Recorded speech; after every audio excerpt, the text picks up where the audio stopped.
When you express yourself on the street, at home, wherever, or when you're using spaces like this, you are not subjected to abductions. You are not subjected to threats like I've been receiving every day telling me that they are going to, quote unquote, deport me back to Canada, or they are coming for me, or that Ruto did me a favor by simply respecting court orders and the Constitution to allow me to return to my country of birth. This is, in a nutshell, what is happening today. It has accumulated for many decades.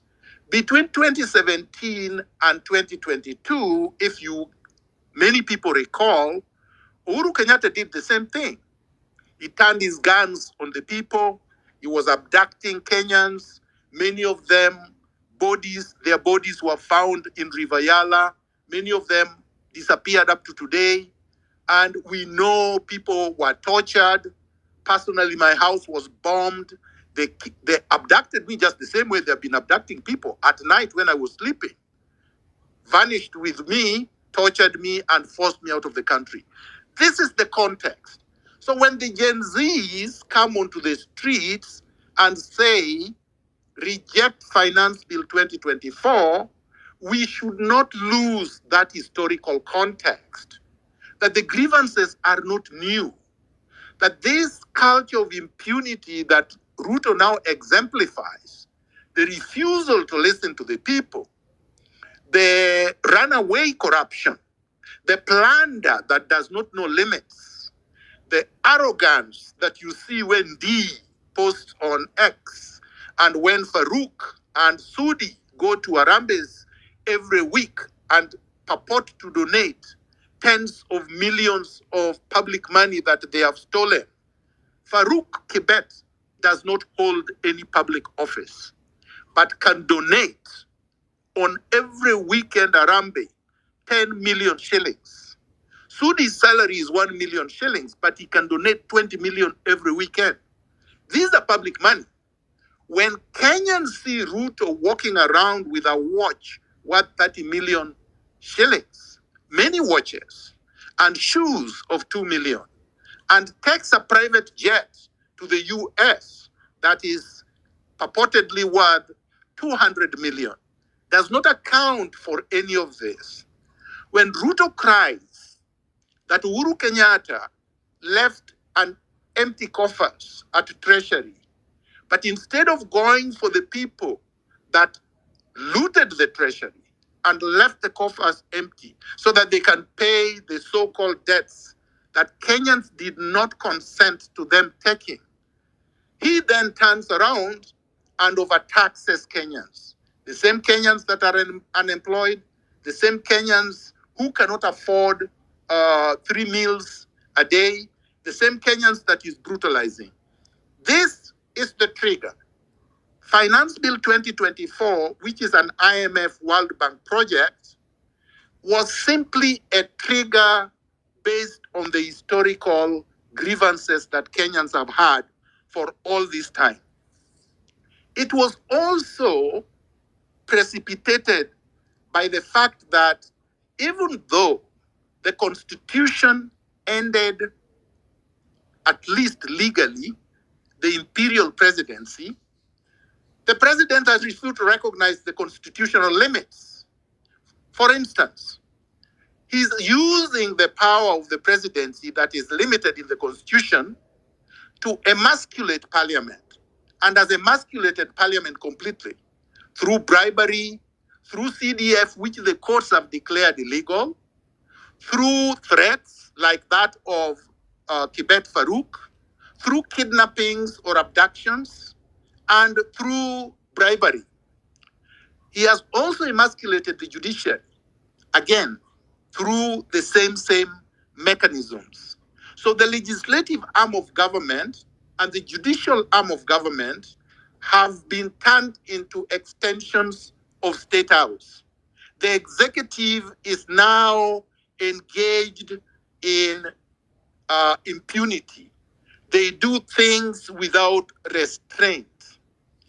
The victims of injustices, the victims of Kenyans who have been abducted, Kenyans who have been tortured, Kenyans who have been murdered or extrajudicially killed have not received justice. Ruto has not even spent 1 minute expressing his condolences. So, in other words, we have had unbridled arrogance of public officers, including the president, that has exploded into the protests. People, I believe about 65% of Kenya's population is unemployed. These people are on the street because, number one, they don't even have anything to do. They don't have anything to do because the state has failed. The government has failed to take care of them. Ruto was saying the other day that he wants to export manual laborers to Germany and other places. And many of us are saying, no, the reasons Kenyans elected you is to create employment in Kenya so that these young people, these unemployed, can contribute to the development of the country in Kenya, not going outside to become slaves and to be mistreated in Saudi Arabia and many other places. So, what is the way forward? From what we have seen in the last 1.5 weeks, William Ruto is not interested in accepting the fact that the people have rejected what he has been doing for the last 2 years. Why do I say that? Number one, the abductions are continuing. Today, you saw that they abducted the former MP from his own region, Mr. Alfred Keter, in broad daylight, in front of his children and wife, coming from a church. So that's not a contrite and reasonable leader. That's not a democratic leader. That's not a leader who is listening. Because what is it that Keter has been doing? Keter has been using his X space to challenge Ruto, to question him, to interrogate him, to express his opinions pursuant to the Constitution. The Bill of Rights gives him that, give him those rights. But Ruto does not respond reasonably. If Keter had done anything wrong, if Keter had committed any crime, there is a way to summon someone to the DCI or to arrest them humanely, in a dignified way, legally, by 2 policemen appearing at home and telling him that he's under arrest. I don't think that he would resist. But here he's being abducted on the streets, just like many Kenyans have been abducted and disappeared. Number 2, he unilaterally purported to have withdrawn, quote unquote. I use quote unquote because the bill has not been withdrawn. He purports that he withdrew Finance Bill 2024 and that he sent it back to the House. The law does not allow him to do that. The law simply allows him to reject the bill with a memo back to the House on what it is that he thinks should be amended or not amended. But he cannot unilaterally withdraw the entire bill. He's not allowed to do that by law, so he's just claiming that he did that. But why did he wait until too late? Some of us, I, for example, since 2023, I told him to withdraw Finance Bill 2023. It's a matter of public record. I also told him to withdraw Finance Bill 2024 before it was presented to the House, before it was debated, before it was passed.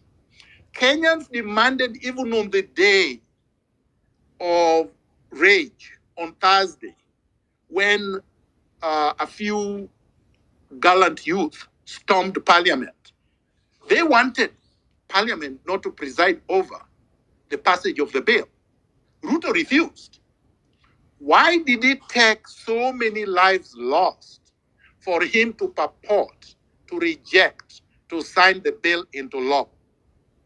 And more importantly, Ruto, 2 days ago, signed the Appropriation Bill 2024 that authorizes him to spend billions, hundreds of billions of public money. The question is, what does Ruto care about? The money that he's supposed to spend and loot, or the taxes? Because he's still taxing under the Finance Bill 2023 anyway. The taxes as of today are excessive anyway. They are punitive anyway. And those taxes are continuing anyway.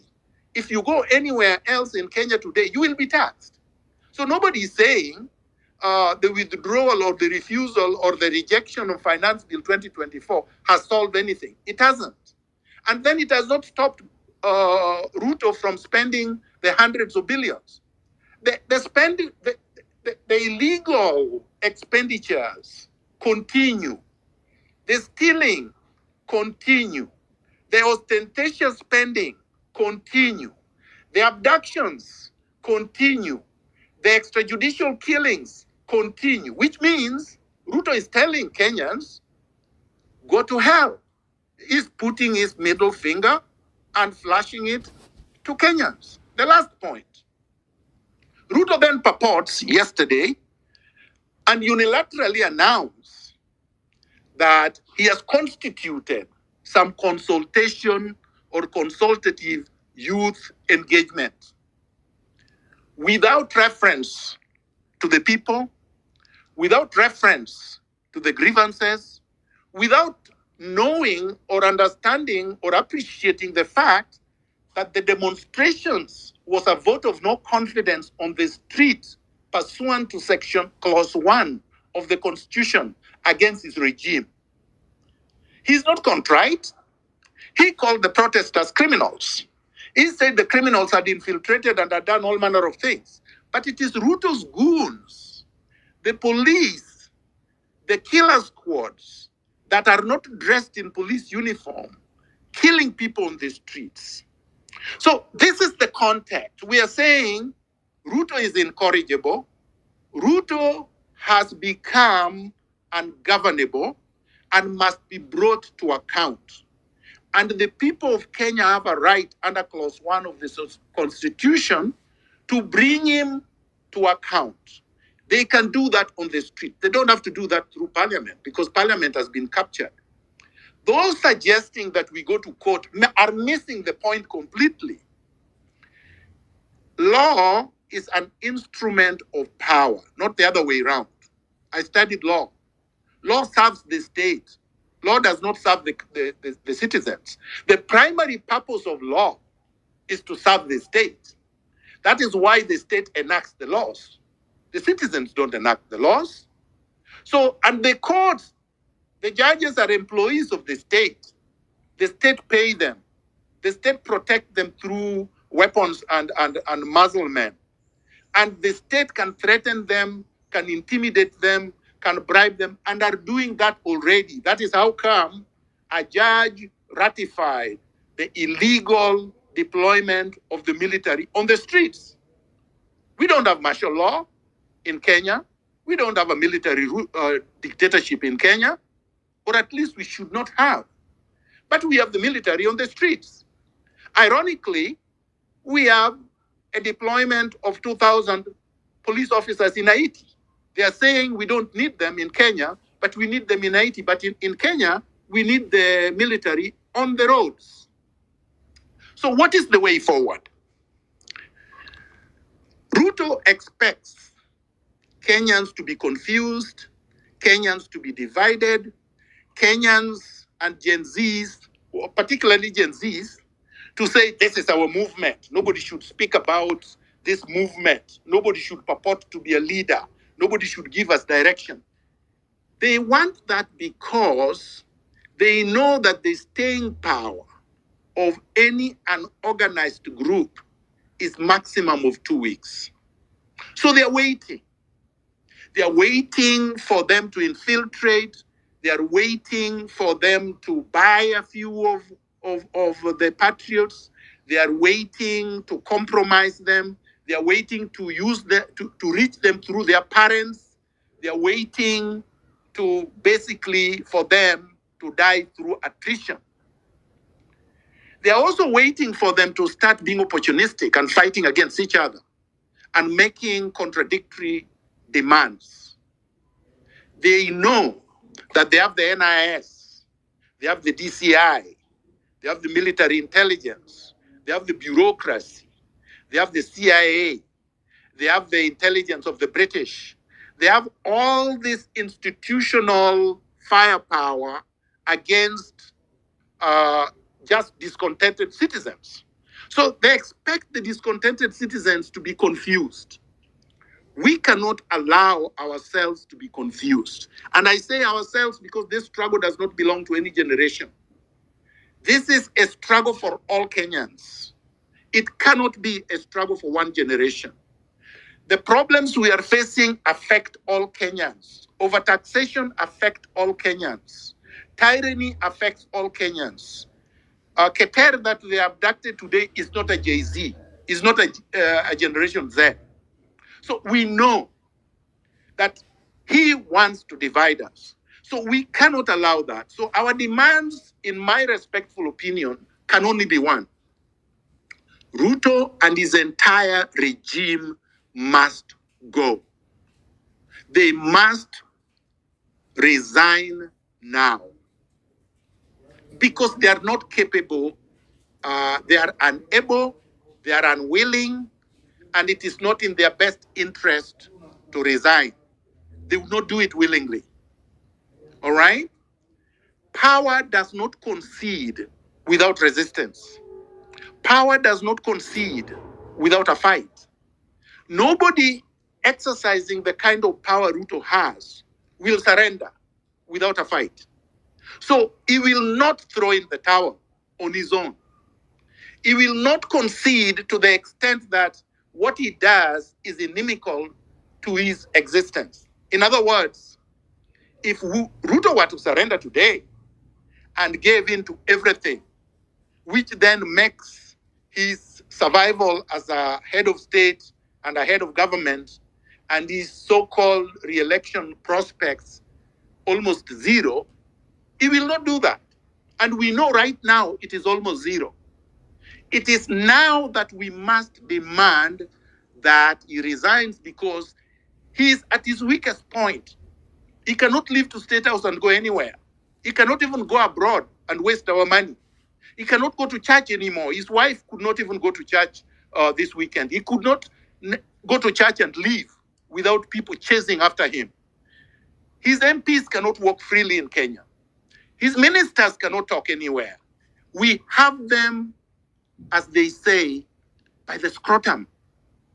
If you stop squeezing, you give this maniac the ability to come back and consume everyone. They have already identified each one of us. So all they will need to do is come and pick each one of you one by one and disappear with you and nothing happens. Our strength is in our numbers. Once you gather in huge numbers, other than him being vicious and hiring snipers, there's nothing else he can do. And right now, he's at a corner. The ICC is watching. The international community is watching. The UN already told him that he cannot abuse Kenyans. The press is all over him. Ruto is at his weakest point. This is the time to go for the kill. If we don't do it now, he will recover and he will defeat everything that we are fighting for. Now, people said, so what happens after he resigns? I had proposed something very, very simple. We set up, and I'm not saying people have to agree to this, but it can be debated and people have to tell me what other better ideas they have. We set up an independent, a national transitional authority, which is voluntary, of 54 professional volunteers comprising youth, men, and women of integrity from all nationalities, all religious backgrounds. 54 because we are about 54 communities. So no community to be left out of this transitional council because it has to represent Transitional Authority because it must represent everyone, small and big communities represented equally. This authority will set up an independent investigative authority to investigate all questionable land transactions, corruption scandals, allegations of all institutional and individual abuses, political assassinations from 1963 to present. This has not been done before. This is equivalent to the Nuremberg process in Germany after the Nazis were defeated. All right? When Hitler was defeated, a process was set into place. The third thing that we need to set up, which this National Transitional Authority will do, is to reconstitute the IBC within 2 weeks. You cannot allow Ruto to reconstitute the IBC. That would be stupid because the people he will be putting there will be people that will be serving his interests for 2027. That is exactly the problem that people had in 1992 after Moi allowed the multi-partyism, or in 2002 when Kibaki took power, or in 2018 after the National Accord was put into place. We allowed politicians with vested interest to nominate their own people that will serve their own interests. The result will exactly be what we have now or worse. The elections of 2027 will not be democratic because we will have vested interests controlling the process. These bodies will be the ones, once the investigations complete, once the prosecutions continue and proceed, that you will have a transformed judiciary. You will have a transformed IBC. You will have a transformed national and county political systems. And we will be completely liberated. And this can be done. The elections can be held in 3 months. People think that elections are a very complicated thing. India organizes elections in 1 month. And India is the most populous country in the world. And they have more than 2.5 billion people. I mean, Britain just announced an election. They're holding it in a month. France held elections in 3 weeks. Elections are not the most complicated things. And in fact, Rosalyn Akombe, who is listening and is part of this discussion, and produced a report because she was part of the IBC in 2017, has recommended on a report I have posted on my handle at page 7 to 12 what it is that requires to be done with the IBC. She's saying, and she's been there, you cannot have a government in power that has abused power, that has been alleged to have stolen elections, that have looted money, that controls all levels of power to reconstitute the IBC. You would be a fool. It's like telling me you